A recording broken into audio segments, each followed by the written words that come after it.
মুসলিম, হিন্দু, বৌদ্ধ, খ্রিস্টান, পাহাড়ি, নৃগোষ্ঠী মিলেমিশে একাকার, আমরা সবাই মিলে বাংলাদেশ।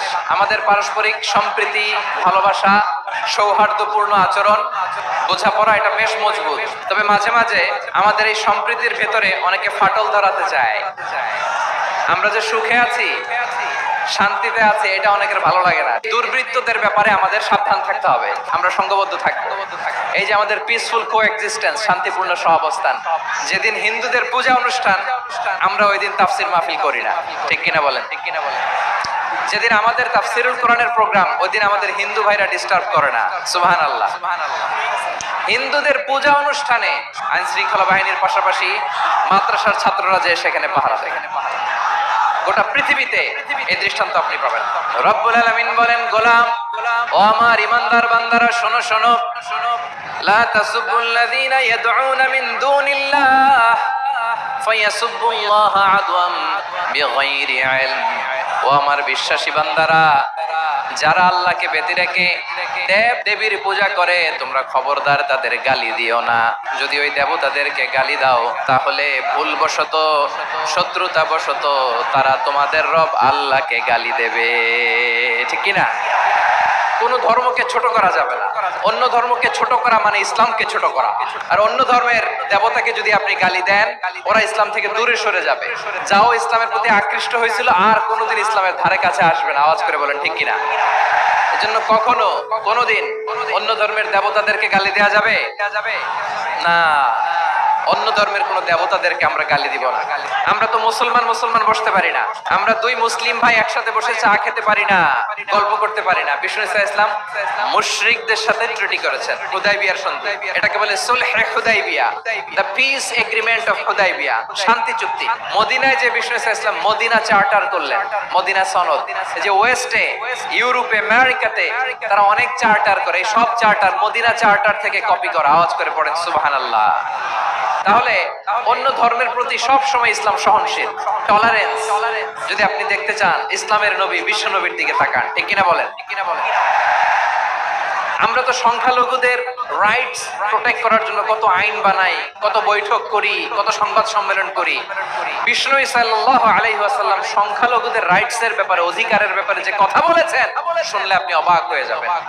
বিশ্বনবী বলেন, খবরদার, জেনে রাখো, কেউ যদি কোনো সংখ্যালঘুর উপরে অত্যাচার করে, কোন সংখ্যালঘুর প্রাপ্য থেকে যদি কেউ কাউকে ঠকায়, সংখ্যালঘুর উপর যদি কেউ কষ্ট দেয়, কোন সংখ্যালঘুর সম্পদ যদি কেউ জোর করে কেড়ে নেয়, আমি কিয়ামতের দিন বিশ্বনবী ওই সংখ্যালঘুর পক্ষে আর ওই মুসলমানদের বিপক্ষে বাদী হয়ে দাঁড়াবো। আল্লাহু আকবার। আপনি নামাজি, আপনি মুসল্লি, আপনি হাজী সাহেব, তাহাজ্জুদ পড়তে পড়তে কপালে দাগ ফেলে দিয়েছেন, আপনার প্রতিবেশী হিন্দু, ভাবছেন আমার তো পাওয়ার আছে, ওর জমিটা দখল করি। বিশ্বনবী বলেন, কিয়ামতের দিন ওই হিন্দুর পক্ষে তোর বিরুদ্ধে আমি বাদী হয়ে দাঁড়াবো। এখানেই শেষ না। বিষ্ণু ইসলাম আপনার অমুসলিম প্রতিবেশীর সাথে ভালো আচরণ করতে বলেছে। হিন্দু যদি আপনার প্রতিবেশী হয়, কি করবেন? ওরে কষ্ট দিবেন নাকি? কেন? ও তো হিন্দু, ও তো আমার আল্লাহরে ডাকে না, ওরে কষ্ট দিলে জায়েজ হবে না? খবরদার। বিষ্ণু ইসলাম বলেন, মান কানা ইউমিনু বিল্লাহ ওয়াল ইয়াউমিল আখির ফালিউকরিম জারাহ। যে আল্লাহ বিশ্বাস করে আর আখিরাতে বিশ্বাস করে, সেজন্য প্রতিবেশীর সাথে ভালো আচরণ করে। সুবহানাল্লাহ। প্রতিবেশী আস্তিক হোক নাস্তিক হোক, প্রতিবেশী মুসলিম হোক অমুসলিম হোক, যান অসুস্থ হইলে একটু আপেল নিয়ে যান, আঙ্গুর নিয়ে যান, কমলা নিয়ে যান, তাদের সাথে ভালো আচরণ করেন। ইসলামের বিউটি দেখে, সৌন্দর্য দেখে অবাক হবে। নসিব ভালো হলে কোনোদিন কালিমা পড়ে মুসলমান হয়ে যাবে। ইসলাম অমুসলিম মাতা পিতার সাথে ভালো আচরণ করতে বলেছে। মাতা পিতা যদি অমুসলিম হয়, তারা ফেলে দিতে পারবেন? অনেক হিন্দু ছেলে আমাদের হাতে শাহাদা পড়ে মুসলিম হয়, কিন্তু ওর মা মুসলমান হয় নাই, বাবাও হয় নাই। এরকম আছে না নাই? ওয়াকাদা রাব্বুকা আল্লা তা'বুদু ইল্লা ইয়্যাহ ওয়া বিল ওয়ালিদাইনি ইহসানা। আল্লাহ বলে, অবধারিত দুইটা ভার্ডিক্ট তোমাদের জন্য, এক আল্লাহর ইবাদত করবা আর মা বাবার প্রতি ইহসান করবা। মা বাবার প্রতি ইহসান করতে হবে। আমার মা হিন্দু হোক, ভালো আচরণ করতে হবে, বৌদ্ধ হোক, ভালো আচরণ করতে হবে। আরে তুমি এখন মুসলিম, তোমার মা বাবা হিন্দু, এখনই তো সুযোগ ইসলামের সৌন্দর্য দেখানো। এখন মা বাবা যদি দেখে, আরে এটা হিন্দু থাকতে তো বদমাইশ ছিল, বেয়াদব ছিল, কি এমন ধর্ম সে গ্রহণ করলো যেটা গ্রহণের সাথে সাথে সে পাল্টে গেল। নসিব ভালো হইলে তারাও কালিমা পড়ে মুসলমান হয়ে যাবে। ইসলাম কি ন্যারো মাইন্ডেড রিলিজিয়ান না ব্রড মাইন্ডেড? কতটা ব্রড মাইন্ডেড দেখেন। বিশ্বনবী সাল্লাল্লাহু আলাইহি সাল্লাম অমুসলিমরা যদি নবীকে উপহার দিত, ওই উপহারও বিশ্বনবী গ্রহণ করতেন। সুবহানাল্লাহ পড়ে। সপ্তম হিজরিতে বিষ্ণু ইসলাম সব সুপার পাওয়ারের কাছে চিঠি দিলেন। রোমান সম্রাটের কাছে, পারস্য অধিপতির কাছে, মিশরের অধিপতির কাছে, সবার কাছে চিঠি লিখলেন। চিঠির ভাষা ছিল এরকম: মিন মুহাম্মাদিন রাসূলিল্লাহ ইলা মুকাওকিস আযীমিল কিবত। মুহাম্মদ রাসূলুল্লাহর পক্ষ থেকে মিশরের বাদশার কাছে, আসলিম তাসলাম, ইসলাম মানো শান্তিতে থাকবা। সালামুন আলা মান ইত্তাবাআল হুদা, শান্তি তার জন্য যে হেদায়েতের অনুসরণ করে। সুবহানাল্লাহ পড়েন।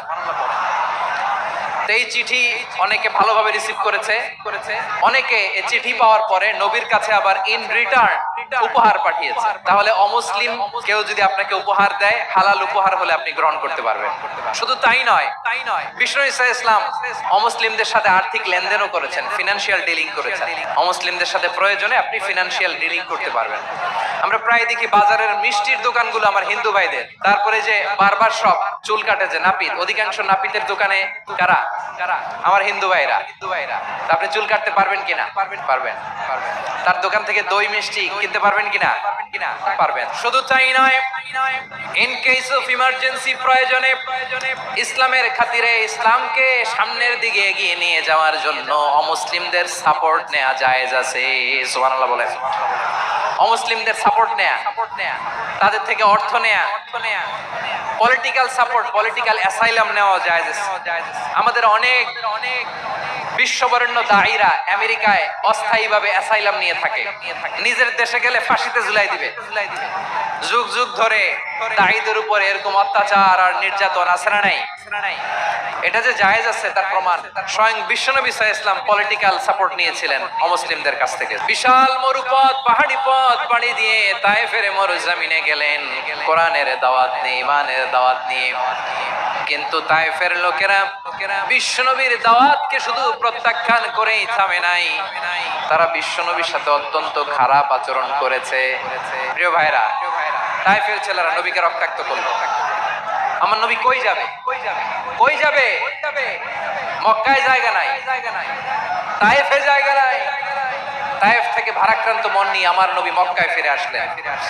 বিশ্ব নবী মক্কায় ঢুকতে পারেন না। মক্কার মরুভূমির দিকে তাকিয়ে, উপত্যকার দিকে তাকিয়ে বিশ্বনবী ধা ধা করে কাঁদেন, ঝরঝর করে। নবীর চেহারা মোবারক থেকে চোখের পানিগুলো বেয়ে বেয়ে পড়ে। আমার জন্মস্থান, আমার শৈশব, কৈশোর, যৌবন কেটেছে এই মক্কায়। আমার এলাকায় আমি ঢুকতে পারি না। বিশ্বনবী মক্কার অনতি দূরে দাঁড়িয়ে জায়েদকে পাঠালেন, জায়েদ যাও, দেখো কেউ আমাকে সাপোর্ট করার মতো আছে কিনা। যাও অমুকের কাছে যাও। জায়েদ গেলেন, তারাও প্রত্যাখ্যান করে ফিরিয়ে দেয়। বিশ্বনবী বললেন, যাও অমুক লোক